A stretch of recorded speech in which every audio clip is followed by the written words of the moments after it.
गरीब कुम्हार का बेटा, और एक गरीब कुम्हार का बेटा क्या कर सकता है। जन्म से ही वो गरीबी में पैदा हुआ, पूरे जीवन उसने गरीबी में निकाला, लेकिन बचपन से वो एक बात सुनता आ रहा था, सिर्फ एक बात, और उसने सुना और उस पर अमल करना शुरू किया।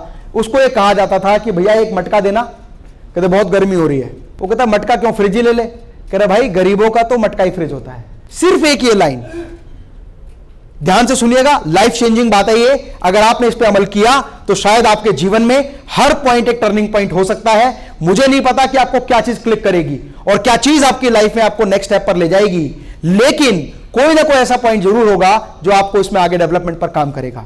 गरीब कुमार के बच्चे ने बचपन से सुना था कि मटका तो गरीब का फ्रिज होता है, लेकिन एक दिन भुज में एक भूकंप आया और उस गरीब कुम्हार का 26 जनवरी 2001 को एक भूकंप आया और उसकी सारी संपत्ति नष्ट हो गई। अब गरीब की संपत्ति क्या होगी, उसकी झोपड़ी, उसका छप्पर, उसके वो मटके, उसका वो चाक जिस पे वो बर्तन बनाता था, उसके पिता बनाते थे।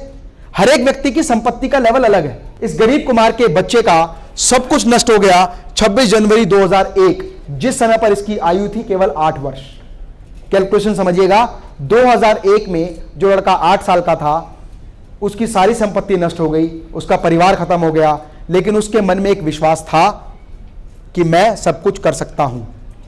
और उसके पास एक ही लाइन थी, गरीब का फ्रिज, मटका गरीब का फ्रिज होता है।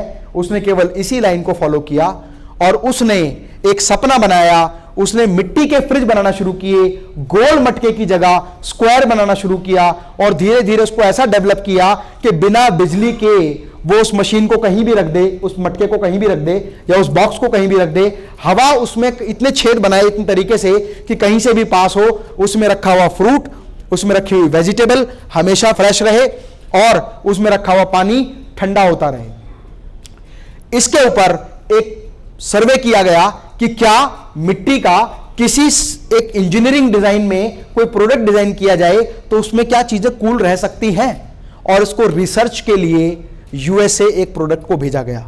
और यूएसए में रिसर्च हुआ कि वहां पर जो फ्रिज का इस्तेमाल करते हैं, वहां पर जो वेजिटेबल रखते हैं वो फ्रेश तो रहती हैं, लेकिन उनके मिनरल, उनके विटामिन, उनके जितनी भी चीजें इसमें होती हैं वो सारी कुछ कम हो जाती हैं, फ्रोजन हो जाती हैं। इस फ्रिज में रखा हुआ कोई भी सामान 100% वैसे ही रहता है जैसे वो खेत से निकाल कर रहता है। और इसमें पानी जो होता है वो बहुत ज्यादा वैल्यूएबल होता है बॉडी के लिए, क्योंकि उसमें कुछ मिनरल्स आ जाते हैं मिट्टी होने की वजह से। जब रिसर्च की गई तो पता लगा इस लड़के ने 8 साल की उम्र में जो काम शुरू किया था उसने एक ऐसा बेहतरीन प्रोडक्ट बना डाला कि वो प्रोडक्ट यूएस में कॉपीराइट हुआ और कॉपीराइट ट्रेडमार्क हुआ, कॉपीराइट हुआ और उसके बाद में वहां बिकना शुरू हुआ।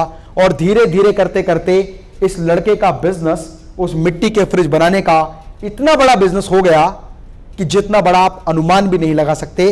भारत के एपीजे अब्दुल कलाम जी ने इस गिफ्ट के लिए इसको सम्मानित किया और इसकी कंपनी का नाम है मिट्टी कूल। प्रजापति हिंदुस्तान की सबसे बड़ी कंपनी बन गया जिसने उस मिट्टी की एक परिभाषा को पूरे विश्व में बदल के रख दिया। आज हिंदुस्तान की सबसे बड़ी मिट्टी के फ्रिज एक्सपोर्ट करने वाली कंपनी का नाम है मिट्टी कूल और उसने इतिहास रच दिया। लोग ये मानते हैं मैं ये नहीं कर सकता,